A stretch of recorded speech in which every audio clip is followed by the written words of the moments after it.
नमस्कार. अध्याय क्रमांक 6, ओवी क्रमांक 426 ते 432. अंगात येता योग बळ, मग कुठे असे मन चापल्य. होणारच तेव्हा निश्चित, महत्तत्व आपुल्या अधीन. त्यावेळी बोले अर्जुन, देव म्हणती ते असे योग्य. योग बळाच्या तुलनेत मनोबल नाही निश्चित. परंतु हे योग सामर्थ्य, आम्हास नभते त्याचे ज्ञान. म्हणत होतो आम्ही म्हणून, मन हे असे अनावर. कृष्णा या जन्मात तुझा प्रसाद हे पुरुषोत्तम. योगशास्त्राचा परिचय जाहला आम्हास आज. परी ऐका महाराज, शंका असे मनात एक. समर्थ नाही दूर करण्यास, आपणा वाचून कोण. गोविंदा मज तू सांग, परिश्रम न करता योग्य.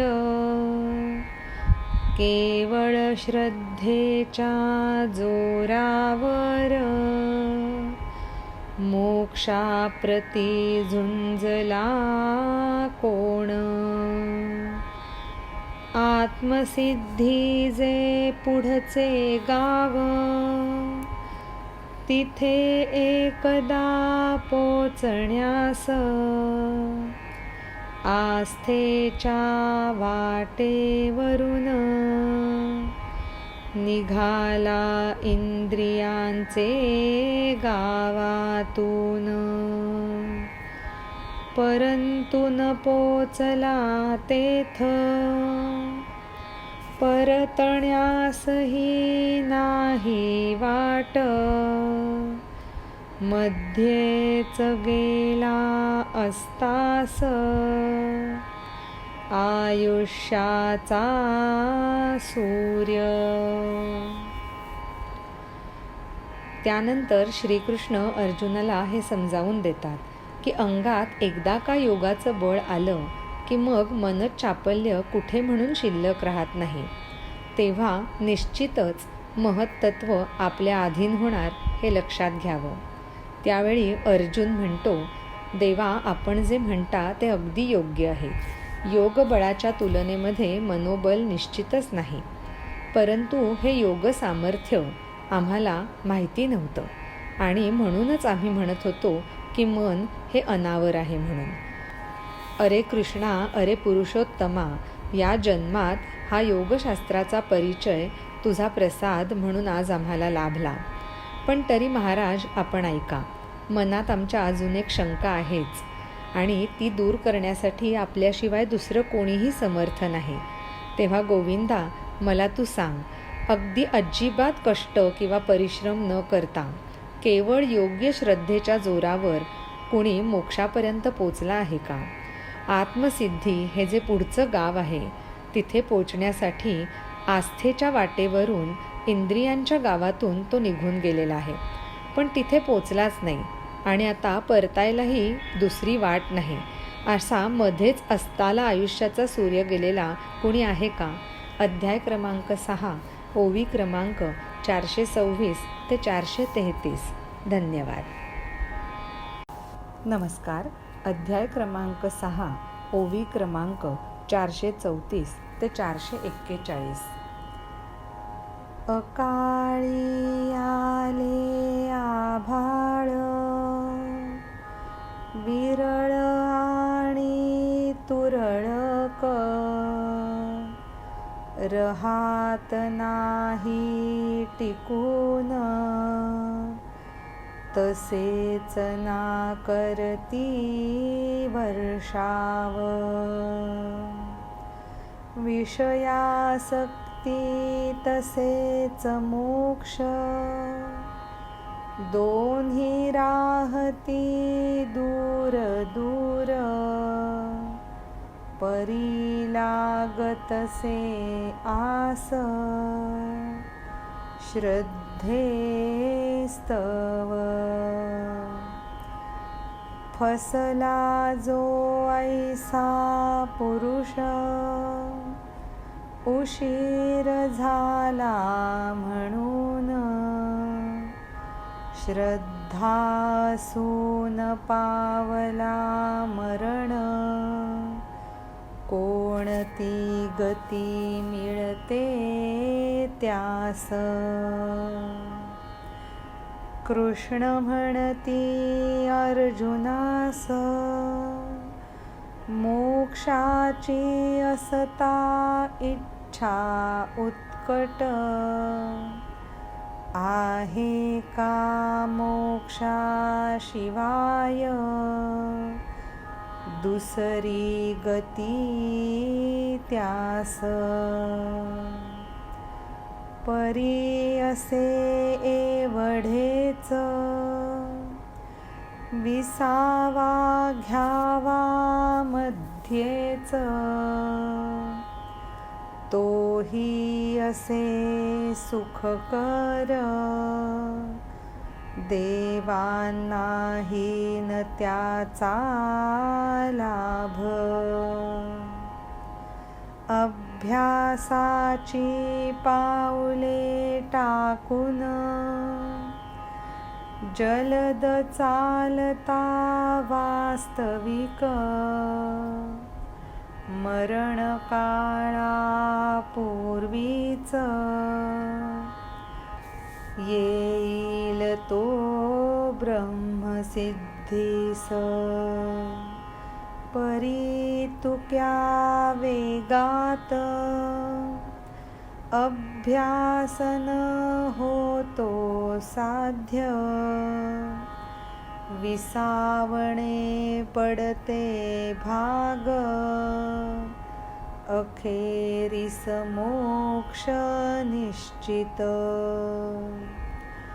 ऐक कसा हा चमत्कार, सकष्ट करुनी शतयज्ञ, स्थान जे मिळेल कोणास, कैवल्य इच्छिणाऱ्यास मिळते सहज. अर्जुन श्रीकृष्णांना प्रश्न असा विचारतो की असा कुणी आहे का की जो मोक्षाच्या वाटेने गेला, तिथे पोचला तर नाहीच, परत यायला वाटही मिळाली नाही आणि मध्येच कुठेतरी त्याच्या आयुष्याचा सूर्य अस्ताला गेला. ह्या प्रश्नानंतर श्रीकृष्ण म्हणतात, अकाळीत जर आभाळ आलं आणि ते जर विरळ आणि तुरळक असेल तर टिकून राहतच नाही, तसंच ते वर्षावही करत नाही. त्याप्रमाणेच विषयासक्ती आणि मोक्ष दोन्हीही दूर दूर राहतात, पण श्रद्धेस्तव ती आस मात्र टिकून राहिलेली असते. त्यावर अर्जुन विचारतो, असा कोणी पुरुष आहे का की जो मनामध्ये श्रद्धा ठेवून मृत होतो, मग त्यावेळेला त्याला कुठली गती प्राप्त होते? त्यावर कृष्ण अर्जुनाला म्हणतात, अरे मोक्षाची इच्छा जर उत्कट असेल तर मोक्षाशिवाय दुसरी गती कुठली शिल्लकच राहत नाही. पण एवढंच आहे, मध्येच कुठेतरी थोडासा विसावाही घ्यावा जो सुखकारक असतो, आणि अशा विसाव्याचा खुद्द देवांनाही कधी लाभ होत नाही. तेव्हा अभ्यासाची पावलं टाकून भरभर चाललं तर मरणापूर्वीच तो पुरुष ब्रह्मसिद्धीला प्राप्त होईल.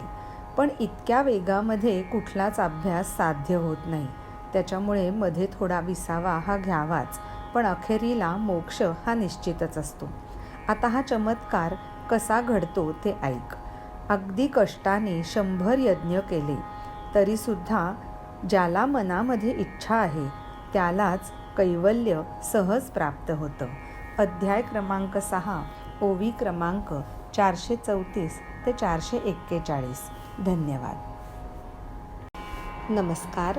अध्याय क्रमांक 6, ओवी क्रमांक 442 ते 449. दिव्य फलदायी तेथले भोग, भोगतो तो यथास्थित, परी जातसे कंटाळून, त्यालाही त्याचे मन. आता देवा हे विघ्न असे का आले मध्येच, भोगता भोगता स्वर्ग सुख, का होतसे पश्चात्ताप. जन्मतो तो नंतर ऐसा मनुष्य लोकात, वैभव लक्ष्मीच्या शेतात, भात गोट्यांच्या रोपासम. ऐसे कुलजे नीतिवान, पवित्र सत्य करते वचन, पाहते जे सारे सकल, शास्त्र शुद्ध दृष्टी ठेवून. वेद जेथे जागृत दैव, शास्त्र विहित आचरण, विवेकपूर्ण असे व्यवहार, तोच असे प्रधान. अशा काही कुळात ईश्वराची पत्नी एकनिष्ठ, चिंताच असे जेथ, रिद्धी आदि देव घरातील. निज पुण्याईचा जो कौल, सर्व सुखाचा वाढता व्यापार, त्या कुळात घेतसे जन्म, असा तो योग भ्रष्ट. ज्ञानाग्नीत जे करती हवन, ब्रह्मनिष्ठ वाजे वेद संपन्न, महासुखाचे जे शेत, करतात त्याची राखण. 100 यज्ञ करून सुद्धा ज्यांच्या नशिबामध्ये मोक्षप्राप्ती होत नाही, ती केवळ इच्छा ठेवून मोक्षाप्रती वाटचाल करणाऱ्याला प्राप्त होते. असं सांगताना श्रीकृष्ण म्हणतात की दिव्य फळदायी असे जे स्वर्गसुख किंवा तिथले भोग आहेत, ते भोग ती व्यक्ती यथास्थित भोगते, पण नंतर त्यासाठीही त्याचं मन कंटाळून जातं. हे ऐकल्यावरती अर्जुन विचारतो, अरे देवा, आता हे कुठलं विघ्न आलं मध्येच? स्वर्गसुख भोगता भोगता सुद्धा कुणाला कधी पश्चात्ताप कसा काय होईल? तर अशा वेळेला श्रीकृष्ण त्याला सांगतात, अशी व्यक्ती पुन्हा मनुष्य लोकात जन्म घेते. जणू काही वैभवलक्ष्मीच्या शेतामध्ये भातगोट्यांची रोपं उगवतील. आणि जे कुळ अत्यंत नीतिवान आहे आणि पवित्र आणि सत्य वचन करणारं आहे, जे संपूर्ण दृष्टिकोन शास्त्रशुद्ध ठेवूनच वर्तन करतं, जिथे वेद हेच जागृत दैवत असतात, शास्त्रशुद्ध आचरण करणारं कुळ जिथे विवेकपूर्ण असे व्यवहार घडतात आणि त्यालाच प्राधान्य दिलं जातं, ज्या घरामध्ये रिद्धिसिद्धीचं महान सुख असतं, तसंच निजपुण्याईचा कौलही तिथे असतो.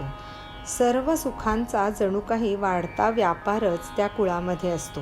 अशा कुळामध्ये तो योगभ्रष्ट पुरुष जन्म घेतो, जिथे ज्ञानाग्नीमध्येच हवन दिलं जातं आणि ब्रह्मनिष्ठ आणि वेदसंपन्न असं महासुखाचं जे शेत आहे त्याचीच तो राखण करत राहतो. अध्याय क्रमांक 6, ओवी क्रमांक 442 ते 449. धन्यवाद. नमस्कार. अध्याय क्रमांक 6, ओवी क्रमांक 450 ते 457. सिद्धांत सिंहासनी बसून त्रिलोकात करती राज्य, कोकिळरूपी करती कूजन,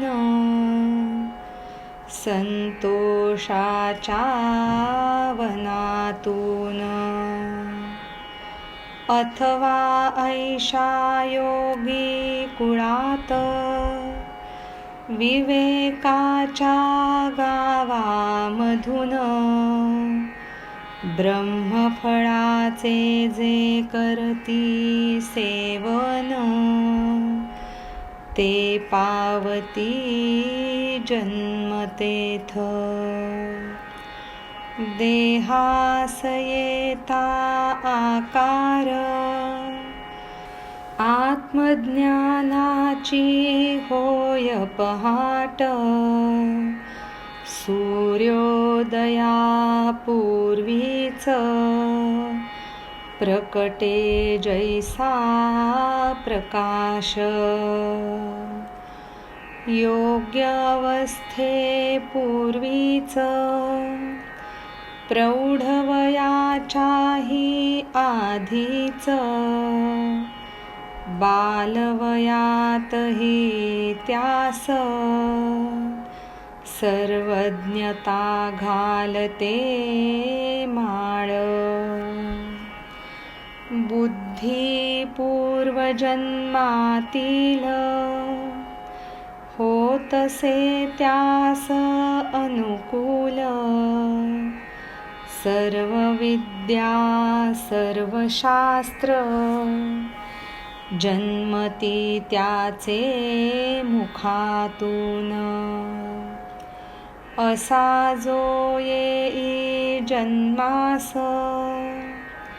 कामनायुक्त होऊनी देव, स्वर्गात करती नित्य जप आणि होम हवन.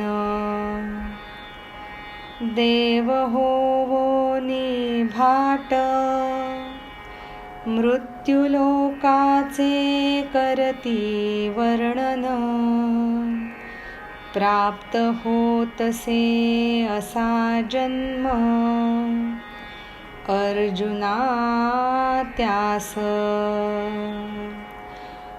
बुद्धिगत जन्मातील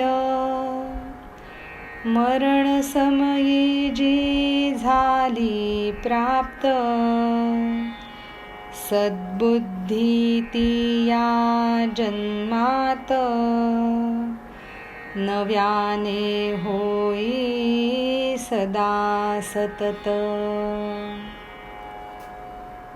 स्वर्गसुख भोगून सुद्धा पुन्हा मनुष्य लोकात जन्माला आलेली व्यक्ती ही जणू काही सिद्धांत सिंहासनी बसून त्रिलोकावरती राज्य करणारी अशीच काही असते. जणू काही संतोषवनामध्ये कोकिळरूपी कूजन होत असेल त्याप्रमाणेच त्या व्यक्तीचा तिथला आनंददायक असा वास असतो. असा योगी कुळात जन्म घेणारा पुरुष हा जणू काही विवेकाच्या गावामधून ब्रह्मफळाचंच सेवन करत असतो. देहाला जरासा का होईना आकार यायला लागला की आत्मज्ञानाची पहाट त्याच्या जागी उगवते. जणू काही सूर्योदयापूर्वीच प्रकाश यावा. योग्य अवस्था येण्यापूर्वीच म्हणजे प्रौढ वयाच्याही आधीच बालवयात त्याला सर्वज्ञता येऊन माळ घालते. म्हणजे तो सर्व ज्ञानाने युक्त होतो.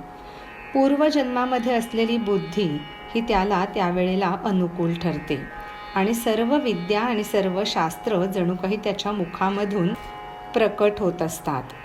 अशा कुळामध्ये जन्म मिळावा म्हणून खुद्द देवसुद्धा स्वर्गामध्ये जप आणि होमहवन नित्य करत असतात. खुद्द देवांनी सुद्धा भाट बनवून ह्या मृत्यू लोकाचं वर्णन करावं अशा कुळामध्ये हा योगभ्रष्ट पुरुष जन्माला येतो. मागच्या जन्मामध्ये असलेली बुद्धी जी त्याला मरणाच्या समयी प्राप्त झालेली असते तीच सद्बुद्धी या जन्मात सदा सतत नाविन्याने अजूनच जोपासली जाते.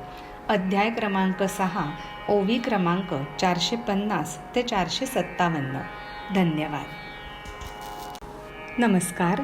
अध्याय क्रमांक 6, ओवी क्रमांक 458 ते 465. मग कोणी पायाळू पुरुष डोळ्यात घालून दिव्यांजन भाग्यवान तो घेई वेध पाताळातील सहज तसे कठीण भावार्थ गुरुविण जे नाही गम्य बुद्धी त्याची तेथे जाय विनासायास इंद्रिये अशी जी बलवान होती मनाच्या आधीन प्राणवायूत मिसळूनी मन सहजी मिळते गगनात असे घडते हे सहज कसे नाही ते समजत अभ्यास होतसे आपोआप समाधी काढते त्याचा माग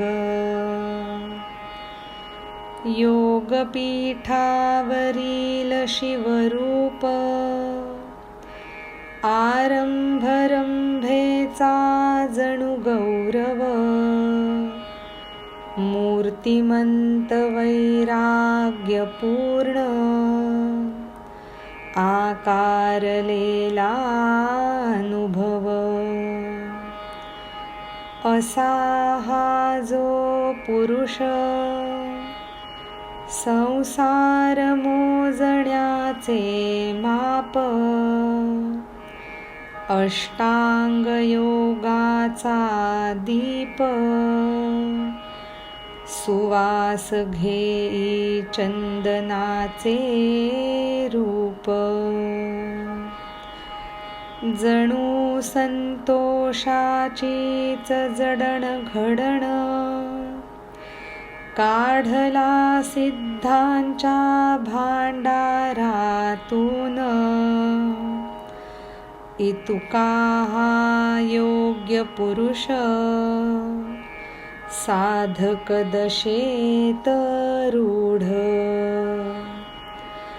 कोट्यावधी वर्षांमधून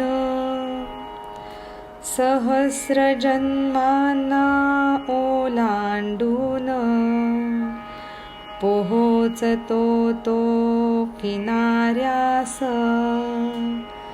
आत्मसिद्धीच्या. अशा कुळात जन्माला आलेला हा योगभ्रष्ट पुरुष त्यातच तो जर पायाळू असेल तर ज्याप्रमाणे डोळ्यांना दिव्य दृष्टी प्राप्त होते आणि पाताळातल्याही गोष्टींचा सहज बोध घेता येतो, असा तो अधिकच भाग्यवान असतो.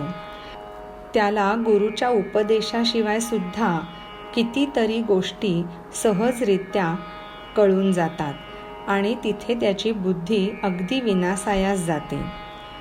त्याची सर्व इंद्रिय जी अगदी बलवान असतात ती सुद्धा मनाच्या अधीन होतात आणि मन प्राणवायूमध्ये मिसळून मग चिदाकाशी एकरूप होऊन जातं. हेही अत्यंत सहज घडतं. कसं ते मात्र समजत नाही. त्याचा अभ्यास अगदी आपोआप होतो आणि समाधी जणू काही त्याचा माग काढत त्याच्यापर्यंत येऊन पोचते. जणू काही योगपीठावरचं शिवरूप जे जणू रंभेच्या म्हणजे पार्वतीच्या गौरवास्पद उत्तम असं जाणलं जातं, असा पुरुष म्हणजे जणू काही वैराग्यपूर्ण आकाराला आलेला अनुभव. हा जो पुरुष असतो त्याला संसार मोजण्याचं मापदंडच समजावं. जणू काही अष्टांग योगाचा हा खुद्द दिवाच. आणि सुवासही जेव्हा चंदनाचं रूप घेतो त्यावेळेला होत असलेली अनुभूती म्हणजेच हा पुरुष समजावा. संतोषाची जडणघडण म्हणजे अत्यंत आनंदमय असा जणू हा एखादा पुतळाच, सिद्धांच्या भांडारातून शोधून काढलेला. असा हा योग्य पुरुष साधक दशेमध्ये रूढ समजला जातो. कोट्यावधी वर्षांमधून सहस्र जन्मांना ओलांडून तो आत्मसिद्धीच्या किनाऱ्याला पोहोचतो. अध्याय क्रमांक 6, ओवी क्रमांक 458 ते 465. धन्यवाद. नमस्कार. अध्याय क्रमांक 6, ओवी क्रमांक 466 ते 474. साधने असती जी समग्र, मागे येतात आपोआप. विवेकाच्या राज्यावर आयताच बैसतो तो मग. वेगवान होती विचार, मागे टाकती ते विवेकास. स्वरूप जे विचारान पल्याड, होऊन जाई मग तो स्वतःच. मनरूपी मग ते मेघ, पावती ते अंतर्धान. पवनाचे सरते चंचलत्व, आकाश मुरते आपुल्या आत. ओंकाराच्या अर्थमात्रेत, बुडोनी जावे इतुके सुख. काय करावे त्याचे वर्णन, मागे फिरती शब्द तेथ. अशी ही ब्रह्मस्थिती, जी सगळ्या गतींची गती. अमूर्ताची त्या मूर्ती, होऊनी जाय. त्याने गतजन्मांतून विक्षेपांचा काढला केर. या जन्मी उपजता क्षणीच, ब्रह्मैक्याची साधली वेळ. ढग जाता लयास, होऊन जाती ते आकाशमय. ब्रह्मरूपाशी त्याचे तद्वत, अभिन्नतेने लागते लग्न, जैसे ऐक अर्जुन, विश्व उपजते स्वरूपातून, स्वरूपातच मग होते विलीन, तेच होय तो देहासह, जिच्या प्राप्तीची ठेवून आस, कर्मनिष्ठ जे असती लोक, धैर्य बाहूंवरी विसंबून, षट्कर्म प्रवाही उडी घेतात. असा तो पुरुष जन्माला आल्यानंतर समग्र साधनं त्याला येऊन आपोआप मिळतात आणि म्हणून तो अगदी विनासायास आयताच विवेकाच्या गादीवर बसतो. विचार मग अधिक वेगवान होत जातात आणि ते विवेकाला, बुद्धीलाही मागे टाकतात आणि विचारांच्या पलीकडे असणारं जे स्वरूप आहे त्या स्वरूपामध्ये तो मनुष्य मिसळून जातो. मनरूपी ढग ते जसे अंतर्धान पावतील आणि वाऱ्याचं चंचलत्वही जिथे पुरणार नाही अशा आकाशामध्ये तो मनुष्य आणि त्याचं मन आतल्या आत मुरून जातं. ओंकाराच्या अर्धमात्रेत बुडून जावं इतकं सुख त्याला प्राप्त होतं की ते शब्दांमध्ये कसं काय वर्णन करणार. तर अशी ही ब्रह्मस्थिती, जी सगळ्याच गतींची खरं तर गती आणि अमूर्ताची ही मूर्ती म्हणजेच तो मनुष्य होऊन जातो. त्यांनी आधीच्या जन्मांमधून सर्व विक्षेपांचा केर आधीच काढून टाकलेला असतो. त्यामुळे या जन्मी उपजल्याच तो ब्रह्म ऐक्याची वेळ साधतो.